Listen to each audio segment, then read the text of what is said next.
Crown of Thorns and Desire. Previous episodes are available on playlist. A link is given in the video description. Episode 10. Facebook, Twitter, WhatsApp, Pinterest, Telegram. Are you threatening me? He narrowed his eyes, a hint of amusement flickering in his ice blue pupils. I'd like to see what tricks you, sly fox, can pull.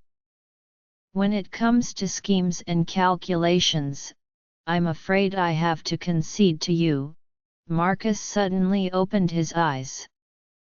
When his handsome face lost its smile, the darkness lurking in his lake blue eyes surfaced.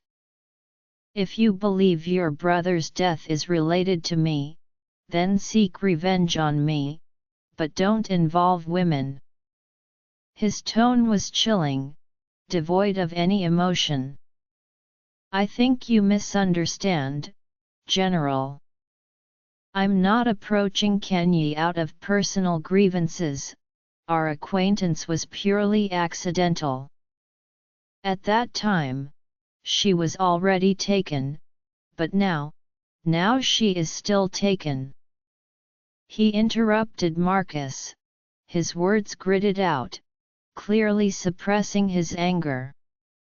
He realized he could tolerate his opponent's provocations and insults, but he could not bear to hear her name from another man's mouth. Is that so? I don't think so, Marcus scoffed, his lake blue gaze drifting to the church entrance. A beam of bright moonlight shot through the door's crack, illuminating a petite figure. What are you doing? The girl rushed in, somewhat flustered. In the moon's pure light, she clearly saw the slender man in black pointing a black pistol at Marcus's temple, like a black wolf, his white teeth gripping the opponent's throat. Without thinking, she shouted at him, "Ryan, let him go." He froze, furrowing his brow, his ice blue eyes fixed on the girl standing 5 steps away, not noticing the Marcus he had firmly restrained, a sly smile appearing on his handsome face. He knew that exposing his true thoughts in front of his opponent was an extremely foolish act, yet he could not hide the turmoil within. Kenyi stared at him, tears streaming down her face. Put down your gun, haven't you killed enough people? Marcus glanced at the gun pressed against his temple.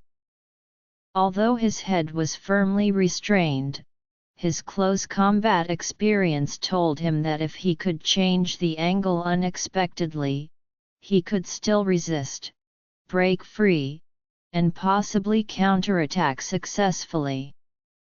She stepped closer to them, her voice hoarse as she pressed him. What do you want? What do you need to prove before you'll stop?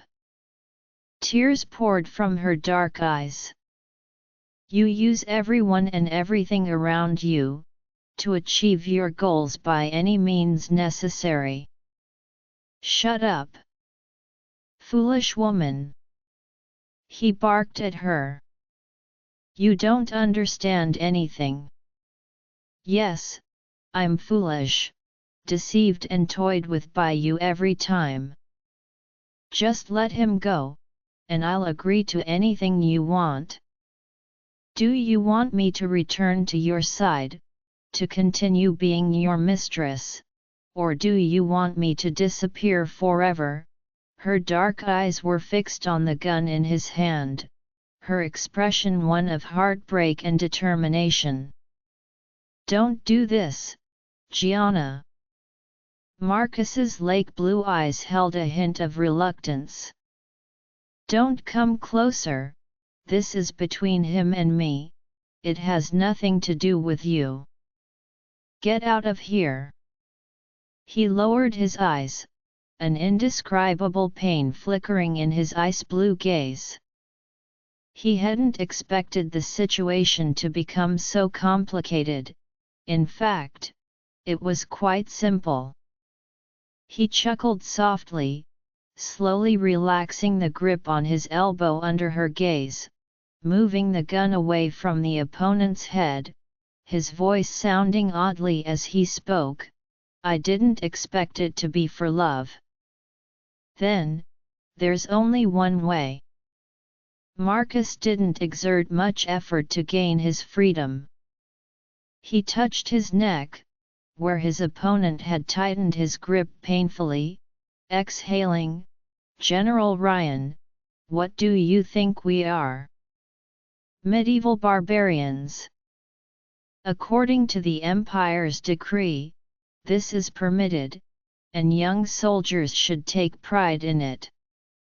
A flash of sharp light flickered in his ice-blue eyes. "But I hold a low rank. How could I dare to engage with someone of your general's stature?" Marcus maintained a calm tone, speaking without changing his expression, but it seemed he didn't want to accept the challenge. He sneered, drawing his sword from his waist, holding it in one hand, unbuttoning the collar of his uniform with the other, and unfastening all the buttons below, throwing the black uniform, adorned with the insignia of a general, cleanly onto the dusty ground. Marcus blinked, watching the black uniform fall. "No, don't. This is too crazy." Kenyi stared at him, then turned to the gentle brown-haired man. "Marcus, you mustn't agree to him." Marcus shrugged and smiled at her, his eyes still filled with lake blue tenderness. "I think I have no choice. Don't worry, Gianna, although I can't guarantee I'll win against an Olympic pentathlon champion, my swordsmanship isn't that bad. I advise you not to treat this as a performance," he said coldly, skillfully rotating his wrist, the broadsword making a decorative circle in his hand, the cold gleam of the blade pointing directly at the high bridge of his opponent's nose. "Draw your sword." The previously elegant swordplay represented love and honor. Marcus slowly drew a slightly elongated sword from his waist, the hilt adorned with blue eagle wings.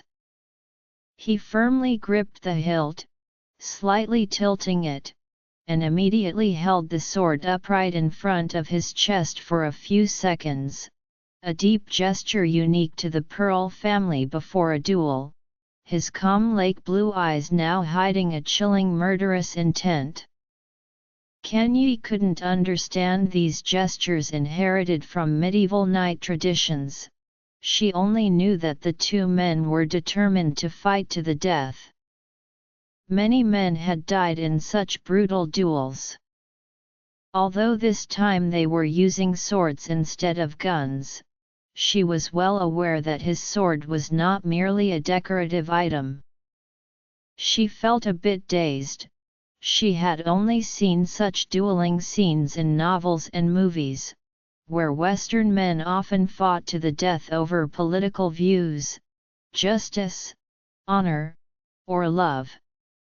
But why had they suddenly become so fierce?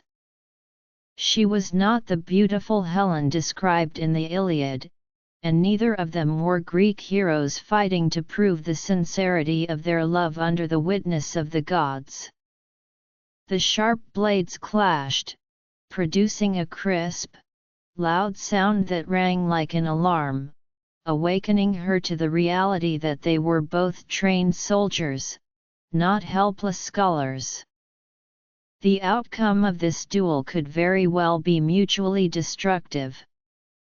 Even though she had just been hating and resenting him, she didn't want to see either of them die because of her. However, unlike the flashy dueling swordsmanship of medieval knights, his moves were fierce and ruthless, rich in practical skills and experience. After several exchanges, Marcus found it increasingly difficult to fend off his opponent's blade, and finally, in one clash, his sword tore through the sleeve of the black-gray uniform. Kenyi gasped at the sight. "Stop!" Taking advantage of the momentary pause in their fight, she darted between them. The sword he was about to pierce with had to change direction in an instant. This caused his body to lurch forward, instinctively using his right hand to support himself, the tip of the steel sword embedding into a crack in the ground. Marcus's sword whizzed past her ear, the sharp blade slicing through a lock of her black hair.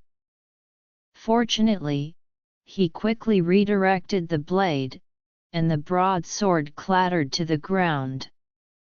This caused him to lose his balance and fall, a tearing pain forcing him to clutch his shoulder, crimson blood beginning to seep through the gray uniform. He didn't take advantage of his opponent's fall but instead glared at the girl, sizing her up from head to toe, roaring in anger, "Foolish woman! Are you trying to get yourself killed?" Meanwhile, the man behind her asked with concern, "Gianna, are you okay? Are you hurt?" She didn't answer either of them, still standing between them. "You two must stop fighting." Kenyi turned her head, intending to persuade him to cease the battle, but saw his chest covered in blood, the gray uniform soaked in crimson. "Marcus, you're bleeding. Oh my God, so much blood." "What?" He touched his right chest, his palm immediately stained with blood. "It's just a little blood, it's nothing." She pulled out her handkerchief and pressed it against his wound, the uniform torn open, but she couldn't determine the location of the injury, unable to bandage it. "It's fine, Gianna, step aside. I don't want to accidentally hurt you." Marcus's forehead glistened with sweat, his lake blue eyes shifting focus as the slender figure of his opponent stepped closer. "You're hurt, don't fight him anymore." She pressed against him, the handkerchief already soaked in blood. The sharp blade pointed again at Marcus's forehead. "If you're still a man, don't hide behind a woman. Despicable, shameless, scheming coward. Must your love and honor be validated with blood?" Tears streamed down her face as she picked up the sword that Marcus had dropped. The weight of the sword exceeded her expectations, it required both hands to lift. "What do you think you're doing, foolish woman?"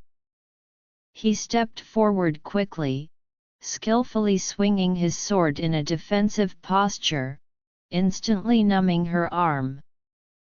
She lost her grip on the blue sword, falling to the ground, losing her balance, while Marcus's lake blue eyes finally showed a hint of relief. He didn't advance further, something trembled in his ice blue eyes, the sword tied with a golden tassel trembling slightly in his hand. The chrome-plated lightning cross reflected the white moonlight, casting a glow on the face of the girl kneeling on the ground. At the same time, the handsome man lying on the ground, his deep lake blue eyes fixed on the sword within reach, the blue hilt shaped like an eagle in flight, its straight, stiff wings and razor-sharp edge seemed to invite its master eagerly. Yet neither of them moved, as if considering something or waiting for something. "I won't fight a coward who needs a woman to protect him," he said, stepping back a few paces, lowering his head to pick up the black uniform from the rubble and the gun strapped to his belt, casting her one last deep look before turning away with a hint of nonchalance. Watching the slender figure disappear at the end of the church, among the rows of disordered, dilapidated black benches, Kenyi knelt rigidly on the ground, her head bowed, the tears at the corners of her eyes frozen, her heart feeling as if it had been emptied. In those ice-blue eyes, there was an indescribable mix of resentment and sorrow, pain and tenderness. Those eyes could be as cold as ice, yet in an instant, they could convey all emotions to her without reservation. "Sorry, Gianna, I still disappointed you. I lost this duel." His lake blue eyes looked at her, still in that gentle tone. "No, don't move, you need to be bandaged." She pressed against him but didn't look into his gentle, watery eyes. After treating the wound on his chest, Kenyi gently pressed a cotton ball soaked in medicine against his cheek. "It's just a scratch on the surface, a little bleeding. I've already stopped the bleeding for you, and with this medicine, it shouldn't leave a scar." "Thank you, Gianna. You're such a competent nurse." He looked at her with his soft lake blue eyes, playfully blinking as if the wound didn't hurt at all. Kenyi smiled faintly at him. It would be a shame to leave a scar on such a handsome face. She examined the scratch on his profile again, only to find a real scar between his brows. Unable to help herself, she reached out to touch his brown eyebrows. "How did you get this scar?" "It's from when I was a child. I got scratched by a bush while hunting with my brother. That time, I almost lost an eye." "You must have a very good relationship with your brother," she said softly as she tidied up the cotton on the table. "Gianna," he didn't answer her question but repeated her name, lowering his gaze as if he were brewing some emotion. His speech slowed down, and his tone was no longer light and gentle. "Actually, your uniform is torn. Where's the sewing kit? I can help you stitch it up." She suddenly noticed his grey uniform jacket, which had been torn by the sword during their recent struggle. He hesitated for a moment, smiled, and gestured with his eyes toward the bedside. "It's in the first drawer of the bedside cabinet." After saying that, he immediately got up and walked toward the bathroom. "Your wound can't get wet," Kenyi hurriedly reminded him. "I know, I just want to clean off the dirt." He stopped at the bathroom door, said something to her, and then firmly closed the wooden door. She walked to the bed, opened the drawer, and found a stack of photos.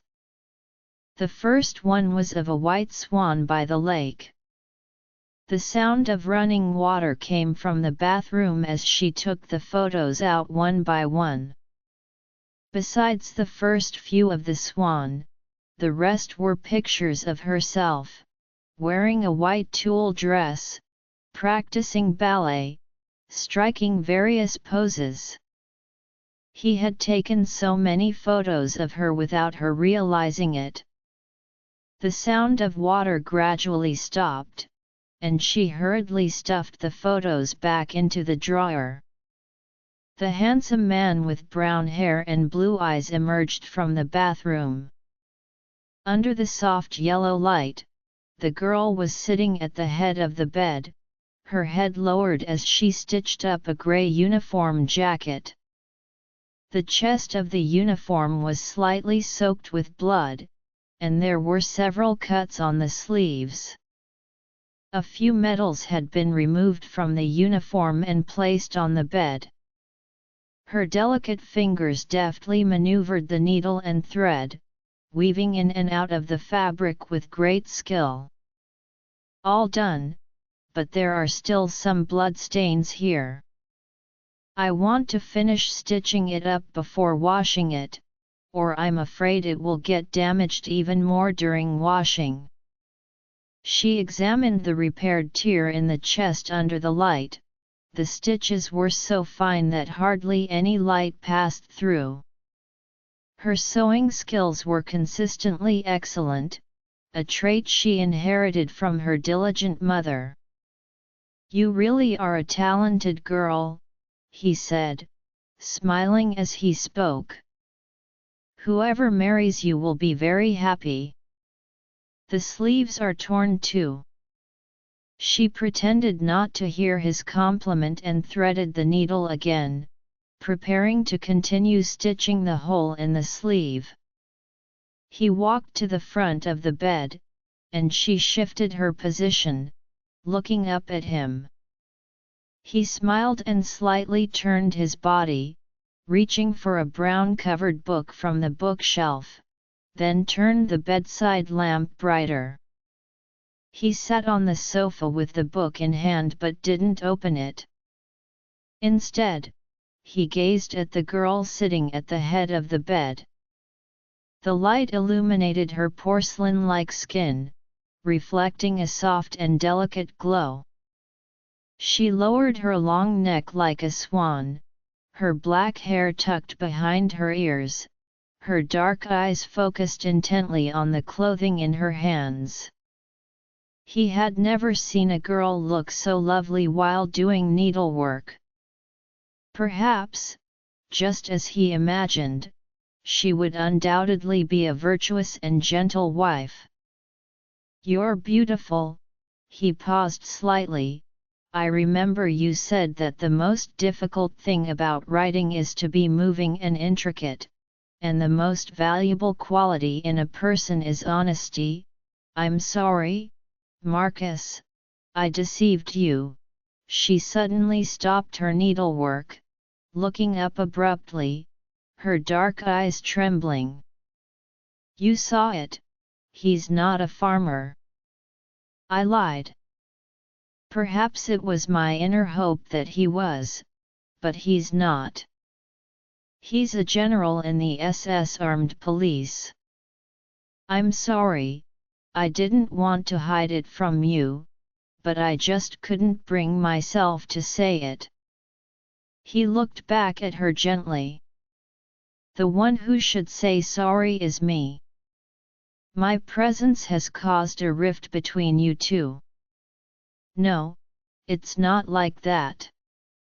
This has nothing to do with you." Kanye shook her head.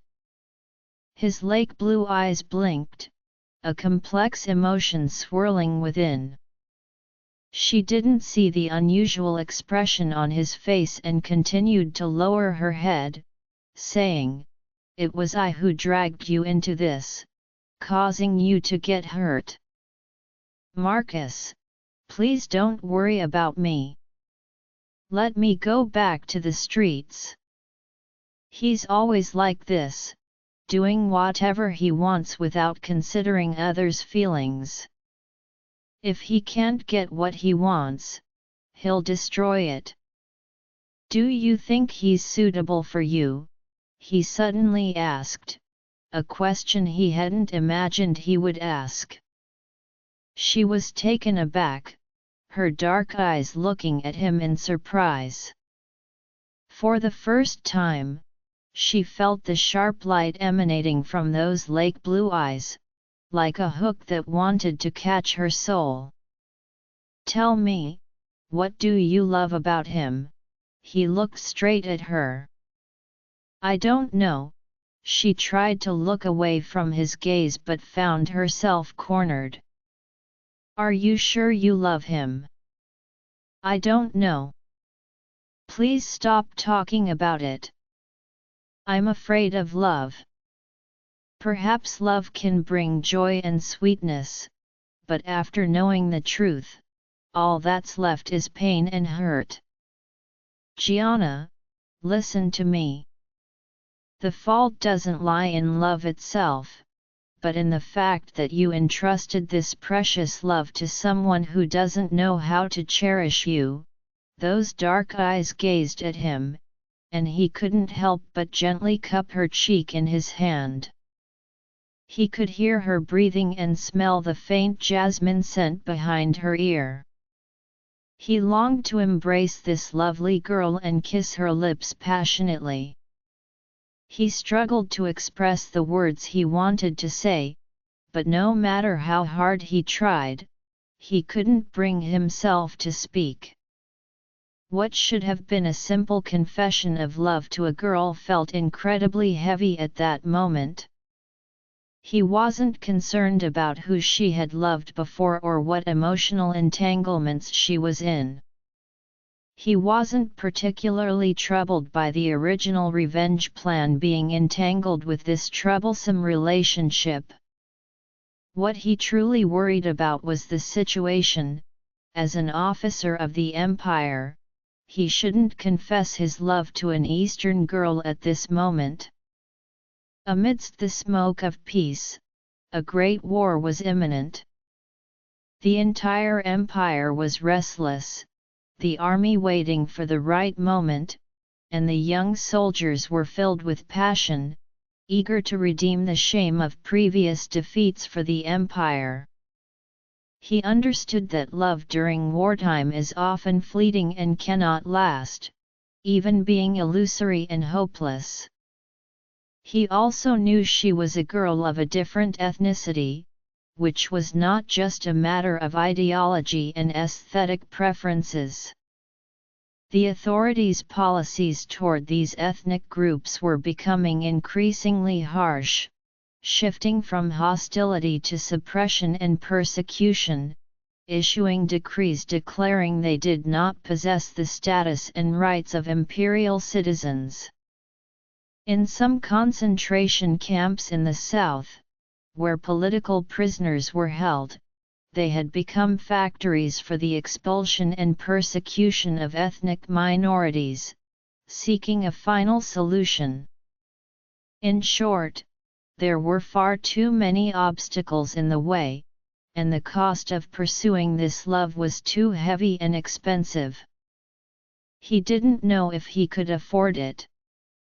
In his lake blue eyes, ripples danced. Kanye looked at him for a moment, then lowered her head and took out the small red velvet box from her coat pocket, placing it in his palm. This is the pair of earrings you gave me. Now I want to return it to you. Actually, I shouldn't have accepted it back then. She spoke with a shy yet somewhat apologetic tone. Marcus, you're really a good person, gentle, considerate, understanding, and sincerely kind. I feel very comfortable and warm with you, unlike him, who is always full of hypocrisy and deceit. He gazed at her, feeling guilty for the words he had almost blurted out. In fact, they were not a match.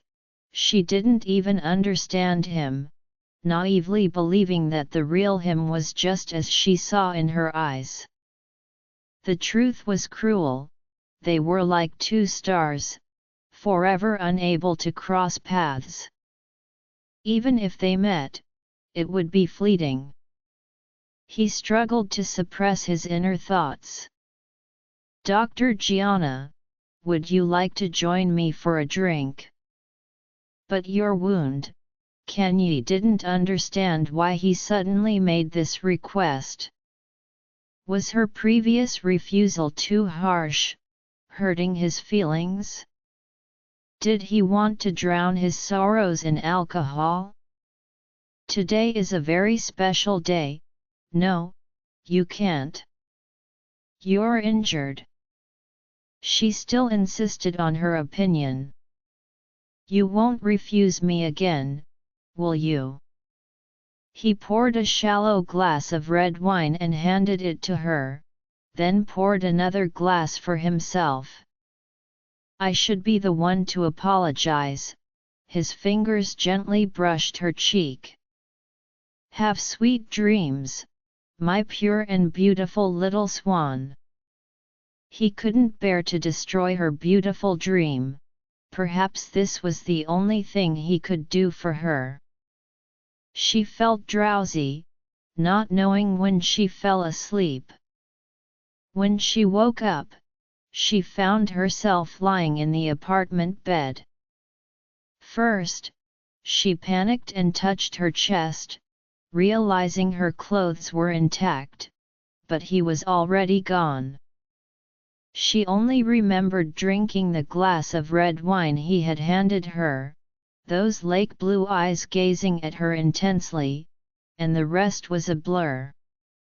The bedside lamp was on, casting a warm yellow light on the nightstand, where a small red velvet box lay, pressed under a neatly folded note. She moved the box aside and unfolded the note. The dark blue handwriting was elegant, just like him. It was a short letter, but she read it carefully for a long time. Dear Gianna, please forgive my sudden departure. Please forgive my lack of honesty in concealing my true purpose for approaching you. I knew from the very beginning that the he you mentioned was not a farmer. I always wanted to find an opportunity to be honest with you, but I feared that this cruel truth would bring you deeper harm. When I saw you struggling in pain, I was sorry I couldn't help because I was also deeply trapped in it. Perhaps there is only one thing in this world that doesn't need a reason, and that is love. In the moment I embraced you, I thought perhaps I could give up my responsibilities and honors for you. You are an angel with the purest heart I have ever seen, just like your black eyes. It's a pity that these crystal-clear eyes do not hold me. I am not the poet or composer you imagine. I come from a martial family. My ancestors were soldiers of the empire and took pride in it.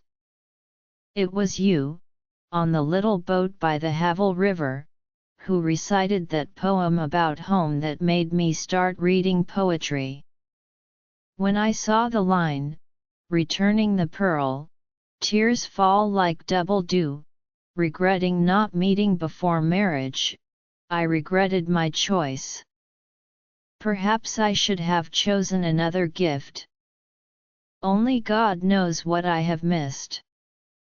I'm sorry, but I cannot take back these pearl earrings because, in my understanding, love given cannot be taken back. May God be with you.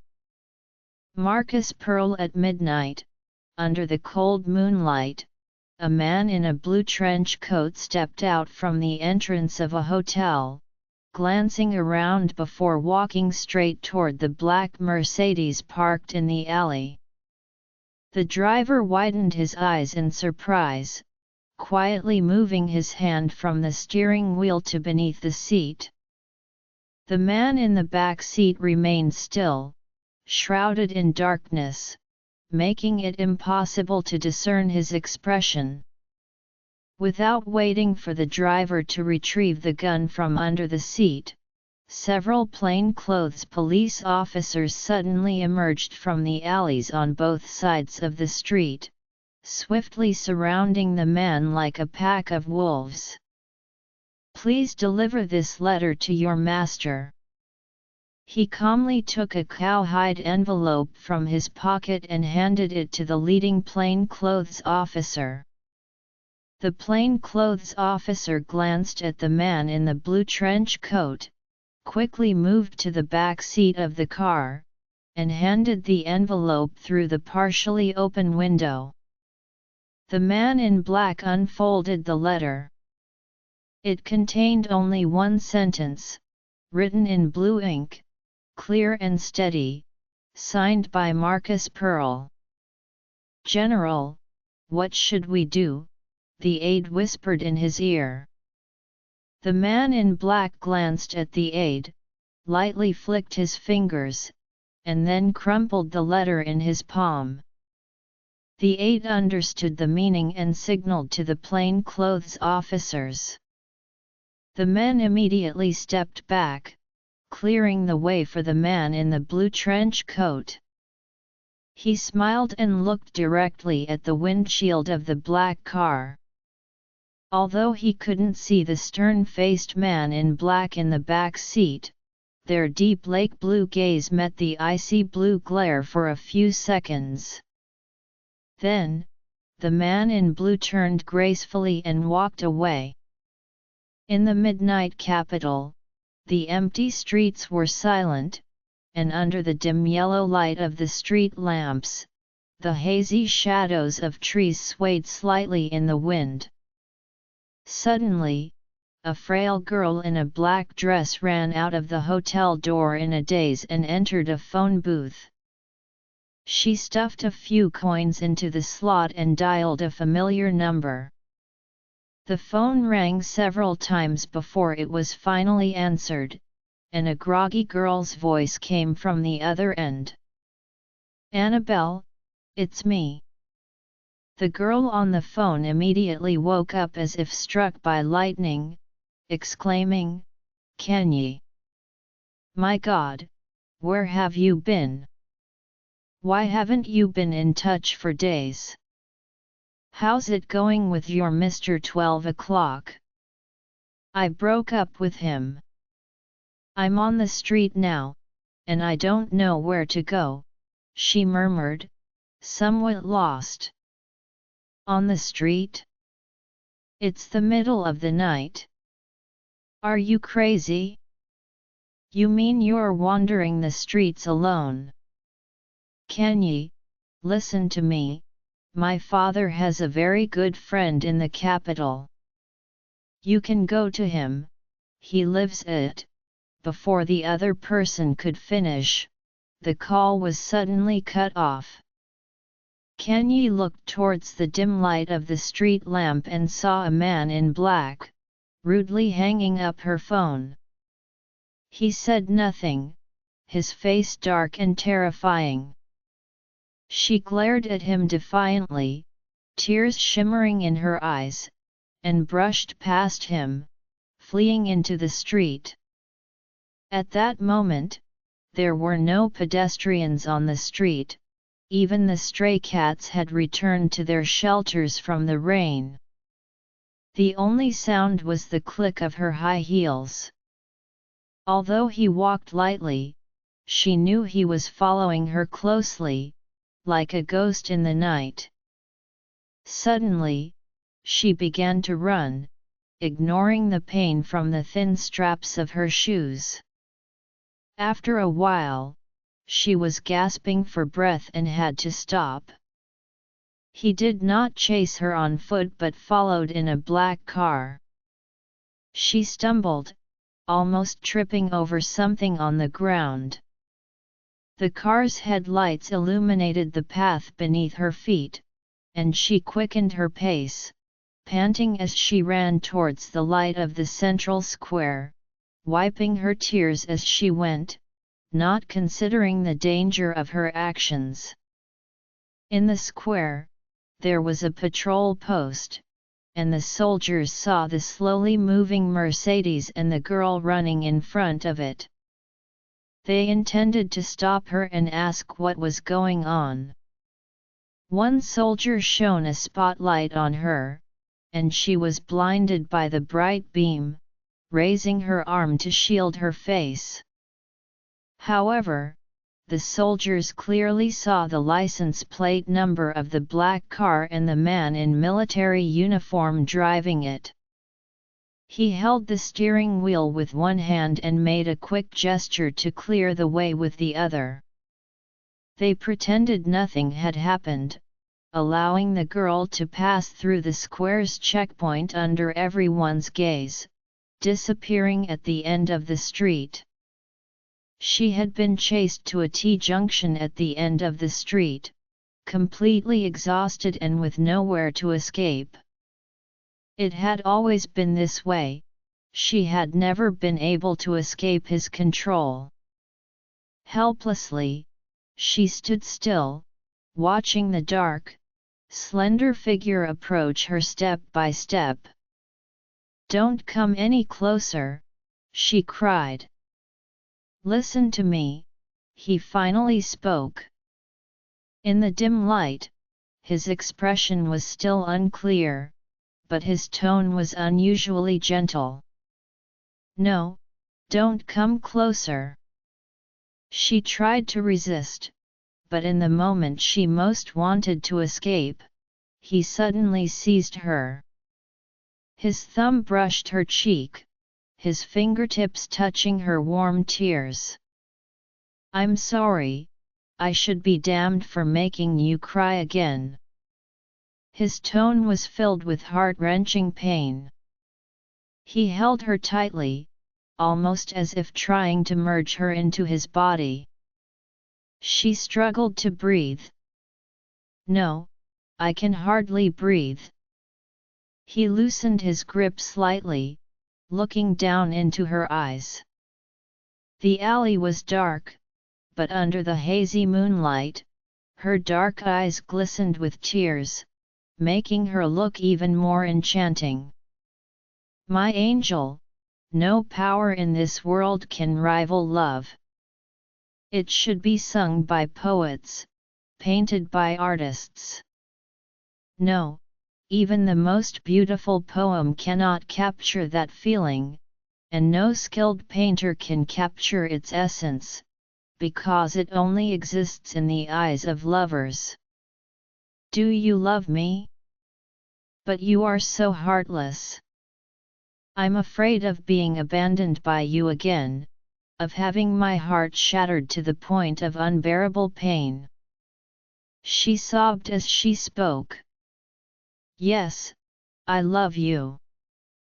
I swear I won't let you leave me even a step, not even death can separate us. But parting in this world is not just about death." In her dark, deep eyes lay an endless gloom. He shook her body violently, trying to pull her back from the edge of despair.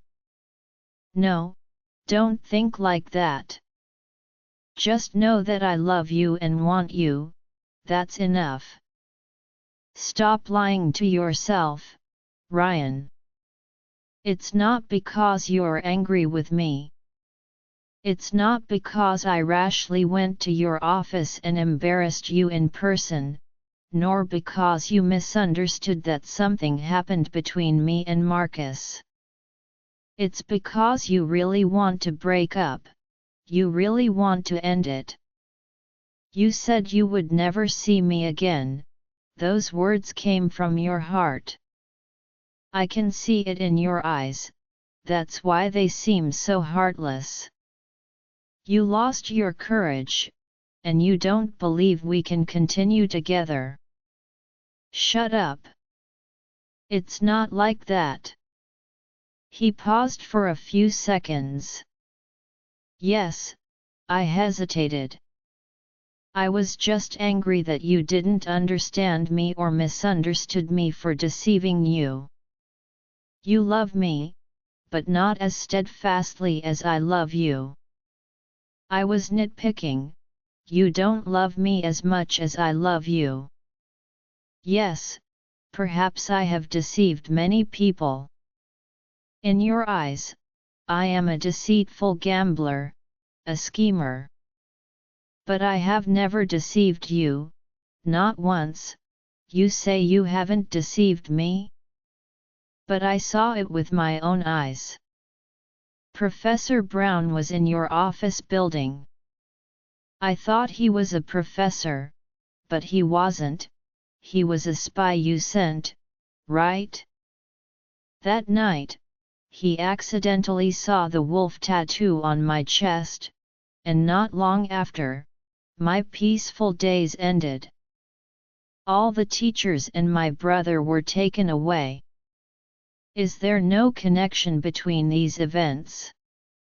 He saw the tattoo on your chest. He did not answer her question but instead asked her back.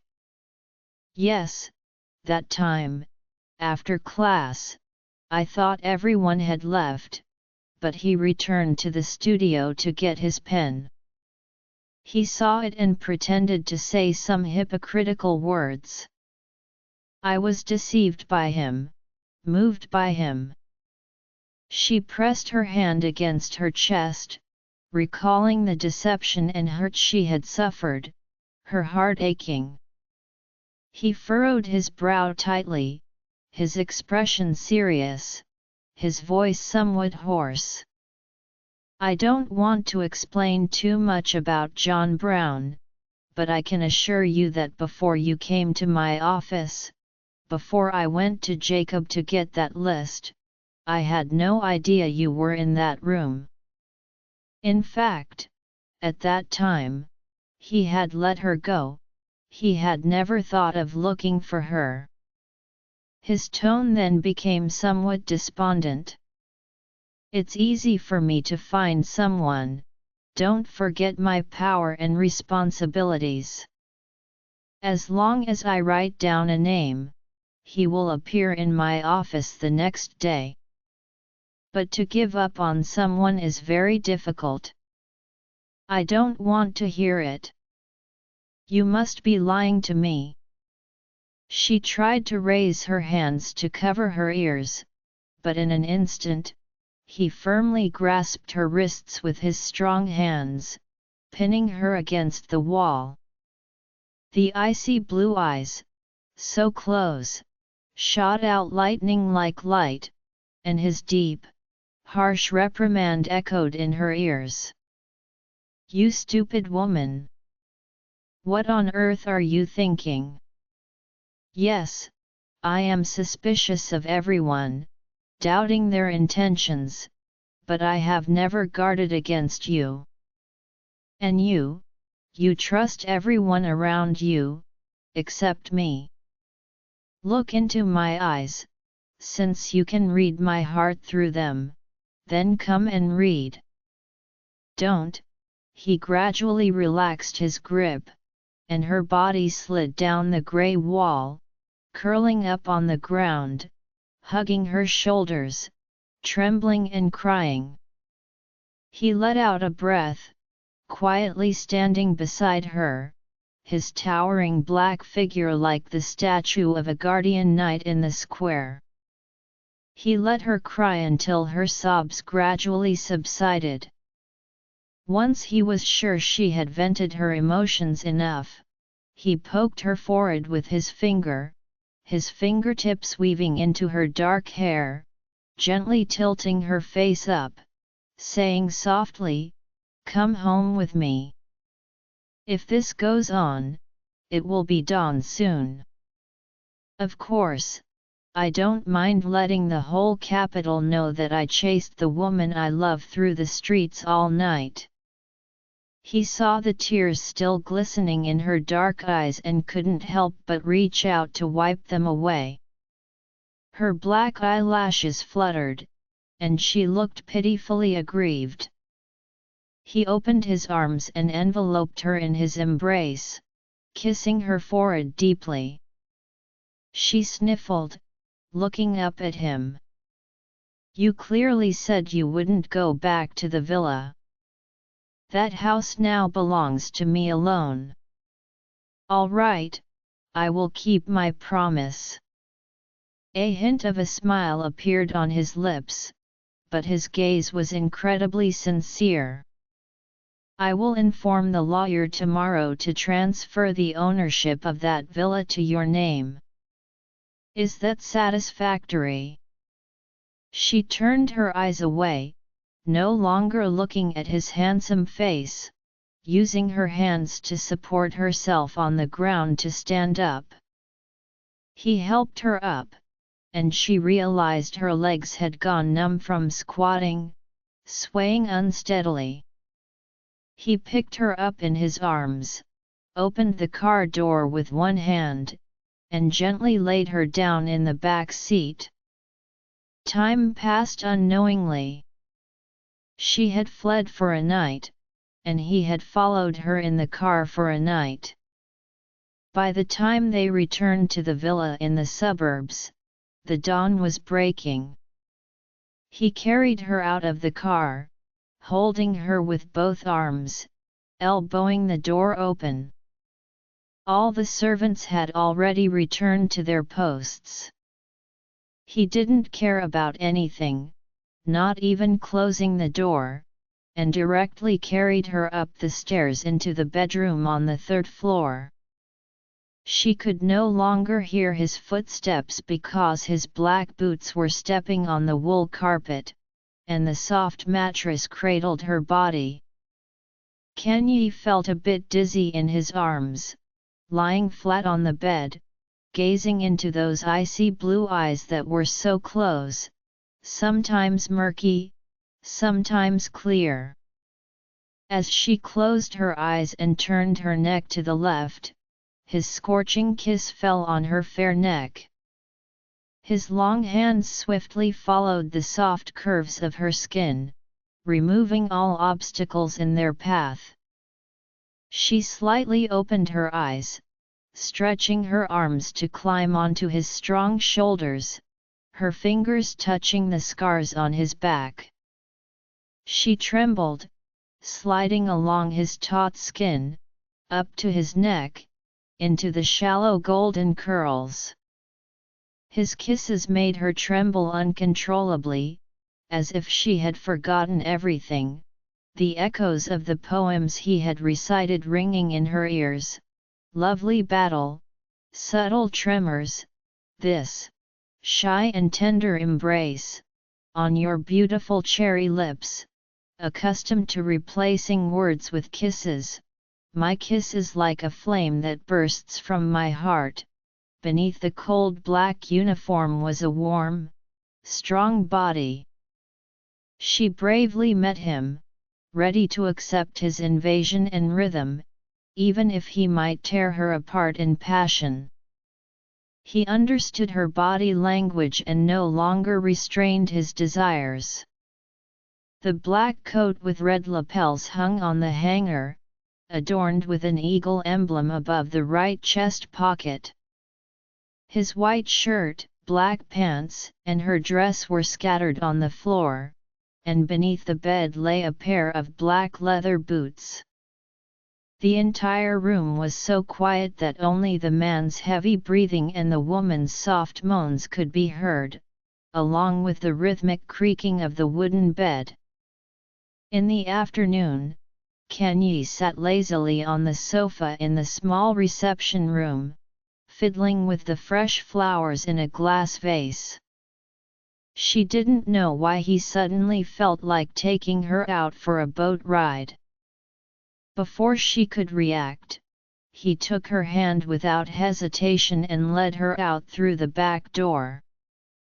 They crossed the lush green lawn, and he rowed her upstream along the Javier River in a small boat. Neither of them spoke. He rowed like a professional, placing the oars in the water at the most suitable angle and speed, pulling them out just as swiftly. Even with a gentle breeze blowing across the surface of the water and undercurrents swirling beneath, the small boat moved forward rapidly. The light wind whistled past her ears as Kanye tucked a few strands of her messy black hair behind her ear. She hadn't fed the teddy yet, and the flower materials were still scattered on the coffee table, left untidy, as she was taken out by this domineering guy. "Why aren't you talking?" he asked casually, seemingly unconsciously, while adjusting the oars. "There's nothing to say," she replied softly. He stopped rowing and looked down at her. She was momentarily taken aback by his gaze, then lowered her head and awkwardly said, "Why did you stop rowing? You were so into it just now." He grunted softly, straightened his back, and his expression darkened a bit. "You're angry, aren't you?" Kanye plucked the leaves off the reeds in her palm and tossed them onto the water. "Me? No way. I'm not like some people, whose moods are unpredictable and hard to grasp." He took a deep breath, glanced around, and his fingertips brushed over the uneven reeds along the shore. "All right, then why have you had a long face since we got on the boat? Can't you smile a little?" She shot him a glare and retorted, "Because there's nothing funny." He raised an eyebrow, a sly smile creeping onto his lips. "Let me perform a magic trick that the escape artist Houdini once did for you. After you see it, you'll definitely laugh." Kanye tightened her face, thinking she wouldn't fall for his tricks. It was easy to hold back a laugh, but she was curious about what kind of magic he could perform with his empty hands, so she nodded hesitantly in agreement. He extended his 10 fingers, showing her that his palms were empty. Then, his long fingers flipped in front of her eyes, making her a bit dizzy. Finally, he clenched his right hand into a fist and extended it toward her. "Look, what is this?" he said mysteriously, slowly opening his palm. Kanye focused her gaze and saw a small red beetle in his palm. It was just an ordinary beetle, but its back had a peculiar pattern that resembled a slightly upturned mouth, and the 2 spots on its wings looked like little eyes. She furrowed her brows, watching the little bug crawl slowly from his palm to his index finger. "Your smile is written on its back," he said with a smile, watching her eyelashes flutter in front of him, and he raised an eyebrow, muttering to himself, "This is truly a successful magic trick. What's so special about that?" Kanye blew gently at his fingertip, and the little beetle immediately flapped its wings and flew away, disappearing into the grass. She quickly turned to him, a bit smug, and said, "Ha, it's gone now, isn't it? Now, your smile has returned to your face," he said, his blue eyes sparkling as he looked at her. "Darling." She touched her face, and suddenly, his large hand grasped her hand that was resting on her cheek. She tried to pull her hand away, but he held it tighter.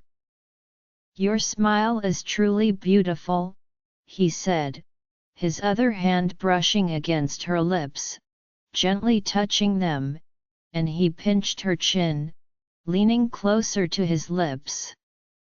She saw his face gradually approaching hers, his high nose bridge, warm breath, deep-set eyes, and long, curled eyelashes brushed against her cheek. Her tender lips intertwined with his firm lip line, lingering together. His breath gradually became heated, overwhelming her. "No, don't," on the boat, she shyly glanced around. The riverbank was lined with dense trees, with a few low vines hanging down to the lake's surface. There were few people around, but even so, it didn't feel very safe. What if someone sees us? What do you want me to do to you? He sat up straight, playfully teasing her. Her face flushed, and she adjusted the neckline of her dress. The bow had already been pulled loose by him, and as she tied it again, she noticed that the hem of her dress had completely flipped up. She could only angrily lower her head to fix her dress, ignoring this mischievous guy who was clearly asking for trouble. Where are your thoughts wandering? In fact, I just want to. His hand wrapped around her slender waist, grinning wickedly as he tickled her. Just to make you laugh a little more. No, stop. No. She giggled, trying to evade his playful hands. He continued to ambush her, and the small boat rocked violently, scaring her into kneeling in the boat, wrapping her arms around his neck. Don't be afraid, you won't fall, darling, he said, holding her soft body in his arms. I'm here. She froze in his strong embrace. In this small river, on this little boat, another gentle man had once said the same thing to her. At that time, he held her hand, letting her sit comfortably in the boat. She remembered his hand was warm and strong. Are we going to fight again, right? She suddenly whispered in his ear. His brows furrowed slightly. The war has never ceased. His voice was a bit low. Why do you ask this? Marcus has left, saying he might go to the front lines. Her tone became heavy. But why is he doing this? He said he deceived me and apologized. I don't know what he deceived me about. Apologized to you? What else did that guy say to you? His ice blue eyes flickered. She shook her head, biting her lip and pondering for a moment. She thought it was better not to let this bad guy know about the letter and the earrings. Her big, dark eyes turned a few circles, and she changed her tone. He didn't say anything, but I saw it with my own eyes. There were two men who claimed to be civilized, not even savages, fighting like a black wolf and a grey wolf. In the world of wolves, the female always belongs to the victorious side. He brushed her disheveled hair away from her forehead, not hiding his displeasure as he said fiercely, "That guy actually wants to compete with me for you. Isn't that asking for death?" She smoothed her hair that he had messed up. But Marcus is very gentlemanly. Even when I was unconscious, he didn't hurt me. He's not like you, always thinking of taking advantage. What are you saying? You were unconscious in front of him? You foolish woman, you let someone drug you without realizing it. And you're defending that shameless scoundrel, calling him a gentleman. Do you know what the word gentleman means? You, a dropout from a music academy, nurse, letting your ridiculous sympathy lead you to treat that hypocritical scoundrel, bandage him, and heal him. What do you think you are? You are my woman, not some nurse from the Red Cross. She widened her eyes in grievance, listening to his series of angry complaints, and retorted indignantly, Who told you to always leave me behind? You just threw me aside in the church. He was bleeding, could I just watch him get hurt? Besides, he got hurt for me. He glared at her, his lips moving, but he swallowed the words he wanted to say. He stopped rowing vigorously and let the small boat drift in the current. The sky gradually darkened, and a crescent moon rose in the sky. The moonlight is beautiful, Kanye said obediently, leaning against his shoulder. Tell me a story, it's so boring not to talk. He was silent for a while before finally speaking. All right, since you want to hear it, I'll tell you one, but it's not a story.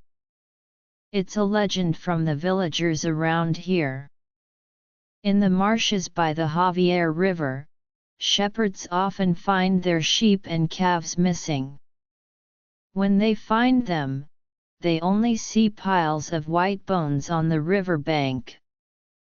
He spoke while moving his lips, revealing a charming curve. Is it wolves? She asked, looking at him, a bit curiously. Not wolves. His ice blue eyes flickered. Those bones seem to have been deliberately piled up. Sometimes it's sheep that go missing, and sometimes it's young girls or children. Ah, young girls and children. Kanye became tense. What kind of monster harmed them? No one knows. It's said that 100 years ago, this kind of thing happened. In the evening, someone saw a witch dressed in black sitting on those piles of bones in the marshy forest. The villagers called her Black Agnes. She was a monster with blue skin and only one eye, living by eating people. He spoke softer and softer, his voice growing lower. Black Agnes, Kanye whispered.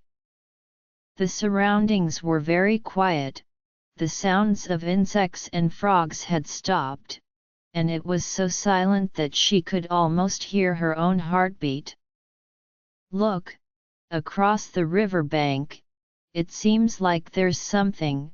He suddenly stopped rowing, pointing behind her at the shallow bank, saying alertly. What? What?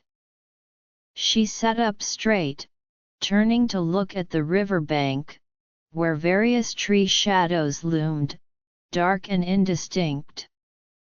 Oh, Ryan, don't scare me. But when she turned back, she was genuinely startled because she found that she was the only one left in the boat.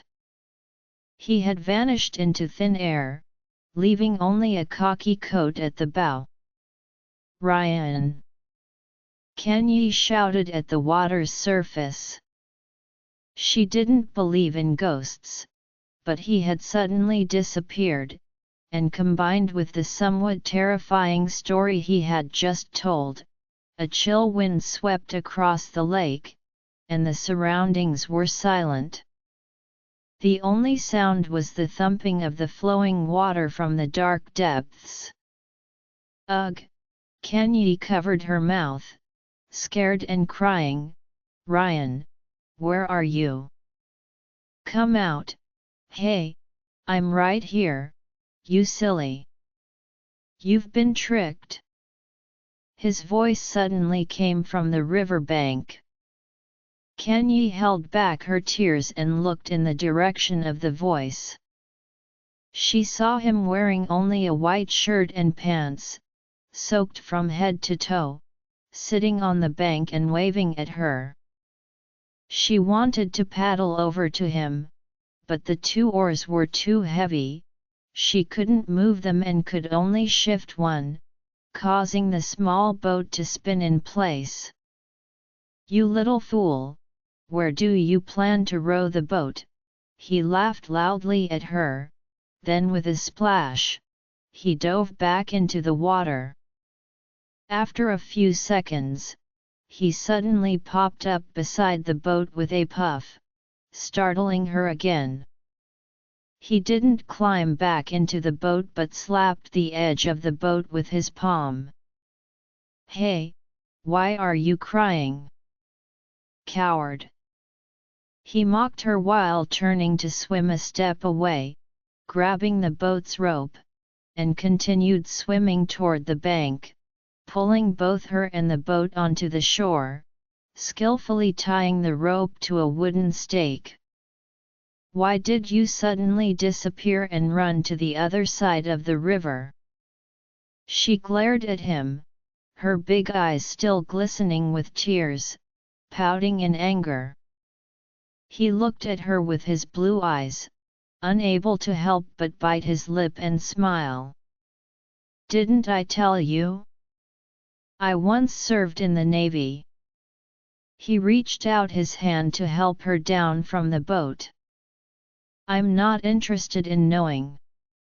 Kanye didn't take his help and, like a nimble little rabbit, lightly jumped off the boat, not even glancing at his face as she quickly walked toward the villa's yard.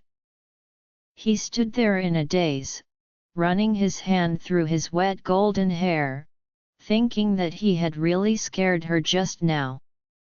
But when he thought of her pitiful, aggrieved expression, he couldn't help but laugh out loud. He was soaked, and the night breeze made him feel chilly all over, so he followed her into the house, entering through the back door into the warm yellow-lit room. He entered the hall, looking around but not seeing her figure. He instinctively glanced toward the staircase and saw the petite brown-haired maid, Evelyn, coming down from the second floor with a pile of clean clothes. He took them from her with understanding, politely thanked her, and headed toward the bathroom. She originally didn't want to pay attention to him, but he forcibly pulled her to the side of the table, where he hooked a square paper box with his long fingers and placed it in front of her. "What is it?" She looked at the box with some confusion. A dried rose was pinned on top. "A gift."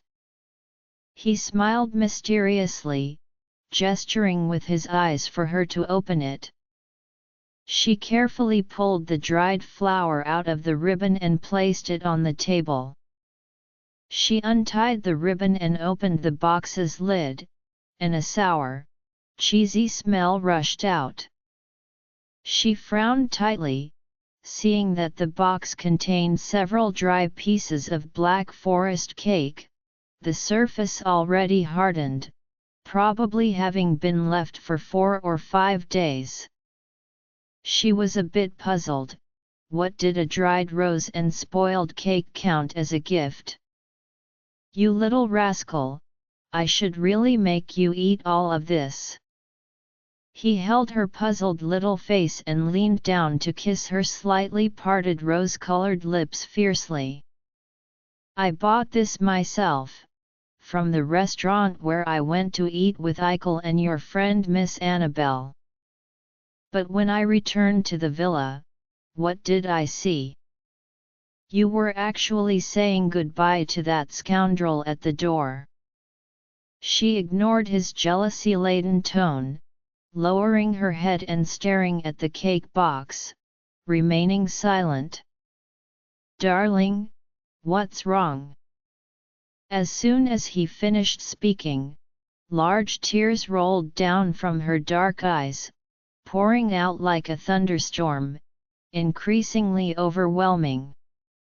Her tears left him somewhat at a loss. "I was just joking. How could I really make you eat? This cake is inedible." He regretted saying what he just said, realizing that this little rascal had taken his joke seriously. but she grabbed a piece and quickly stuffed it into her mouth. No. He hurriedly grasped her wrist. The cream had already stuck to her dark hair, and his fingers dug into her lips, trying to pull the spoiled cake out. She suddenly opened her mouth and bit down on his finger, applying more and more pressure. His pupils dilated in shock at her savage action, his golden brows trembling, but he didn't pull his finger away. Instead, he let her teeth grip tightly, as if she intended to bite his finger until it bled. Is this revenge against me? He frowned tightly, feeling a sharp pain in his fingertip, yet he couldn't help but smile. Revenge for leaving you alone in the marsh earlier. She finally released him, and on his finger, there were deep bite marks left by her, almost piercing the skin and drawing blood. Tears mixed with heartache and grievance fell from her dark eyes. She gritted her teeth and said, "Yes, that's right, it's revenge. You always try to abandon me. Don't cry, darling." His hand gently brushed against her smooth cheek. She pushed his hand away. "I don't want to hear your sweet words. I never wanted to abandon you," he said, holding her delicate shoulders, making her face meet his ice-blue eyes. "I swear, I've never been this serious, even in front of a priest. You're like a pure white candle. With you, my world is no longer pitch black." Her tear-filled dark eyes looked at him.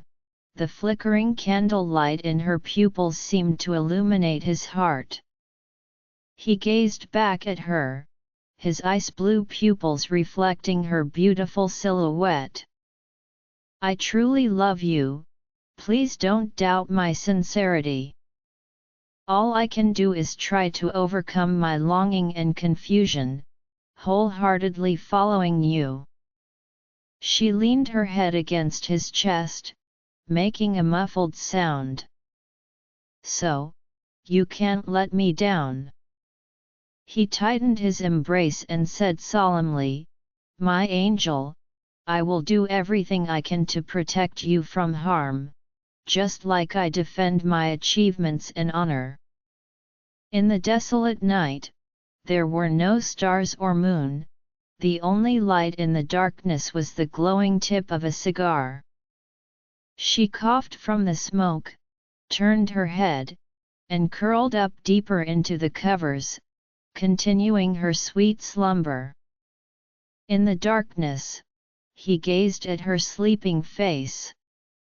He thought he was calm enough, cold enough, to ignore the tears pooling in her dark eyes, to turn a deaf ear to the sound of her heart shattering like glass.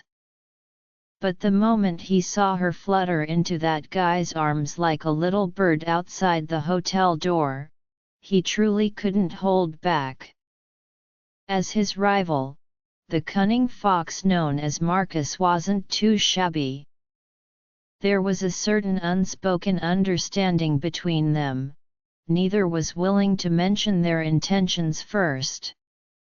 In this contest of courage, spirit, and intellect, she played the role of prey, bait, or the spoils of victory. All of this unfolded quietly, with too many hidden truths that she remained oblivious to. He recalled the little one by the river, questioning why he would confront Marcus. He had boldly replied, "In the world of wolves, the female belongs to the victor." But the reality was different. When his sword pierced the opponent's chest, the victory in the duel did not win him love. Marcus, that fox, had played tricks, causing the blade to slip at the crucial moment, deliberately allowing him to be wounded. Clearly, he understood the rules of the game better, believing her inherent kindness would lead her to side with the weaker party, which is why he resorted to this method to win her sympathy. He had given up the pursuit of the honor of victory, withdrawing from the duel midway, simply out of concern that this reckless little one might get hurt. He wondered if she could understand his intentions. At least this little dove had flown back into his embrace. What was Marcus's withdrawal about? Beyond that tender veil, what unspeakable truths lay hidden? Of course, he wouldn't be foolish enough to believe the cunning fox's nonsense in the farewell letter left for her, claiming to have learned to let go of hatred and forgive a lover. Yet, he had to admit that the guy had at least said one thing correctly: the love given cannot be taken back. The brilliant summer swiftly passed, and in the blink of an eye, it was late autumn. On the eve of Halloween, the servants in the villa began preparing for this special holiday. At noon, he suddenly called from the office, excitedly telling her that he would take her to a ball that evening. In fact, she hadn't been out for a long time. With Evelyn's help, Kenyi carefully prepared, dressing up as Snow White. With her long, shiny black hair, she didn't need a wig to play the role, and wearing an exaggerated dress supported by a whalebone structure, along with a bow around her neck, she looked just like a princess from a fairy tale. After changing into her outfit, he returned home early from work and had already been in the living room for a while. She had expected him to dress up as a stunning prince, but to her surprise, he came out of the room wearing a mask of a little red-haired gnome. When she saw him putting on the mask in front of the mirror, Kenyi couldn't help but let out a giggle. He was so tall, dressed in a sharp black tuxedo, yet wearing a ridiculous rubber headpiece. The overall look was quite mismatched, but he stood in front of the mirror, looking from side to side, seemingly very pleased with his appearance. He took off the headpiece, glanced at the clock on the wall, and then looked at her in her silver princess dress, saying, "This thing is too stuffy to wear on my head, but there's no time to change. We need to go, the ball starts in 45 minutes. As she climbed into the black car, she played with the tuft of red hair and the silly mustache on the mask, and with a hint of confusion, she asked, "Why aren't you dressing up as a prince?" "Because I need to match you, my princess. For you, I'd rather turn into a little gnome, serving you hand and foot." He said this while starting the car. She felt a warm glow in her heart and teased him, but a princess and a prince are supposed to be a pair. "I wonder if anyone will dress up as a prince at the ball. A masquerade is all about trying something new. If I were a prince, I could just take off the mask, right? Do I need to put on makeup?" He gripped the steering wheel, squinting his ice blue eyes, saying this with extreme shamelessness. Seeing her mouth agape in surprise, he chuckled to himself. If it weren't for the rubber headpiece his aide had prepared for him, where would he find a mask for a Halloween masquerade? Moreover, the greatest advantage of this thing was that no one would recognize him. How shameless! Where is there such a self-important prince, she murmured, stealing a glance at his handsome profile in the rear-view mirror, knowing in her heart that he was not exaggerating. He raised his golden eyebrows noncommittally, focusing on driving. Kenyi turned her head to look out the car window, where, in the hazy night, apart from the streetlights, a few villas along the mountain road occasionally flashed into view, their doors adorned with orange lights. She remembered when she studied in the United States, she had attended a masquerade with friends. Originally a holiday related to religion, it had been imbued with a sense of revelry by those yearning for freedom and joy. Among this carnival, the masquerade was the most captivating, especially for girls, who could wear colorful feathered eye masks, various glamorous masks, and elegant gowns, dancing with unfamiliar men, particularly for those girls who were not conventionally beautiful, experiencing a moment of superiority and perfection as a princess.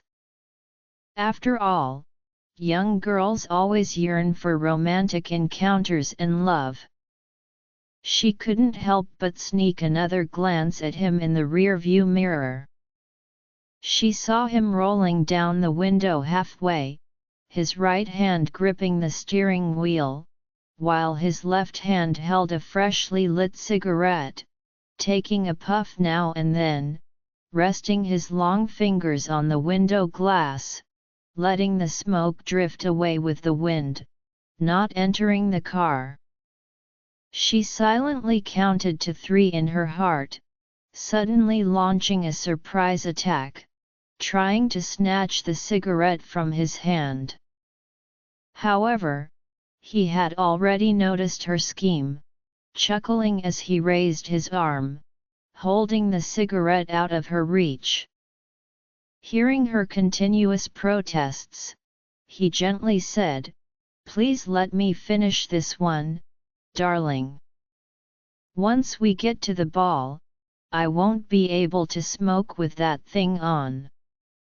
It was a grand ball, attended by men and women in costumes. People wore exaggerated hats, headpieces, and feathered eye masks, making it impossible to recognize anyone. No one could tell that the tall man in a black tuxedo wearing a gnome headpiece was actually someone of significance, nor could they recognize that the petite and lovely Snow White in his arms was a girl from the East. All night long, he danced with her, his strong arms wrapped around her waist. Through the rubber headpiece, his ice-blue eyes gazed affectionately into her dark eyes, hardly leaving her face for a moment. According to proper etiquette, a gentleman and a lady attending a ball only needed to dance the first dance together. From the second song onward, they should give each other space. However, this guy monopolized her for the entire evening, from the romantic and lyrical waltz at the beginning to the light and flowing foxtrot, and then to the lively quickstep. "Ryan, I want to take a break." As midnight approached, the ball became increasingly lively, and after dancing all night, she felt a bit breathless. "All right, let's go to the terrace for a drink." He released her hand and led her to the balcony. He picked up a glass of red wine from a server's tray and handed it to Kenyi, then poured himself a glass. However, he found it difficult to open his mouth with the headpiece on. Wearing this headpiece makes everything inconvenient. He bent down to gently place the wine glass on a small table beside the rattan chair. "Darling, wait for me here for a moment, I'll be right back." "Okay." She nodded obediently, taking a handkerchief from her small handbag to wipe the sweat from her neck, having danced too vigorously just now. Several men had already been captivated by her petite and charming figure and graceful dance, lingering around her. Kanye saw the desire behind those masks, and although she wanted to try dancing with different partners at the ball, after much consideration, she dismissed the thought. So, before they could muster the courage to invite her, she swiftly darted across the crowd like a nimble antelope, escaping to the other side of the dance floor. Kanye quietly murmured as she glanced toward the side exit of the ballroom, "How long can Ryan take in the bathroom?" "Beautiful lady, may I have the honor of dancing with you?" A deep, bell-like voice rang out above her. She turned around abruptly, almost colliding with a black wall. The man was very tall, draped in a black cloak that enveloped his robust body, revealing only his straight shoulders. She slowly raised her head to look at his face and gasped, covering her mouth to stifle a scream. What a face it was! A strange, ugly big nose, a geometric face, a horseshoe-shaped mouth, uneven teeth, a single eye, large ears, and brown, linen-like hair. She took a step back, scanning him from head to toe, noticing that he had something behind him, making him appear hunchbacked. "Are you dressed as Quasimodo?" Kanye couldn't help but ask. The dance floor was filled with elegantly dressed kings, dukes, and princes, and his outfit stood out as particularly unique. Upon closer inspection, especially that fake hooked nose, it looked quite comical. "Yes, I am Quasimodo, and I would like to invite the beautiful Esmeralda to dance." His voice came from beneath the mask, sounding somewhat muffled. "Sorry, Kanye struggled to suppress her laughter, realizing she couldn't escape. He stood before her like a black wall. She pondered how to politely decline his invitation. In such a setting, a lady couldn't easily refuse a gentleman's request. Just as she was about to explain that she had danced all night and was tired. What a pity! Girls always judge by appearances. They don't want to dance with the ugly Quasimodo. He paused and said, "But you are different. You've been dancing all night with an ugly little gnome." "No, it's not like that. I actually came with him," Kanye explained, glancing again toward the exit, still not seeing his figure. "Oh, I see. I thought I had encountered a girl who doesn't judge by appearances. It seems I was daydreaming." He feigned a dejected look, muttering, "The world is truly unfair. God only bestows blessings upon the most beautiful. All right, I'll dance with you, but this song has already started. Please forgive me, I can only accompany you for half a dance." Kanye sighed lightly, thinking that this gentleman, perhaps due to his ugly appearance, hadn't danced a single dance all night. "Quasimodo will be very honored," he bowed to her, making a gesture of invitation with one hand.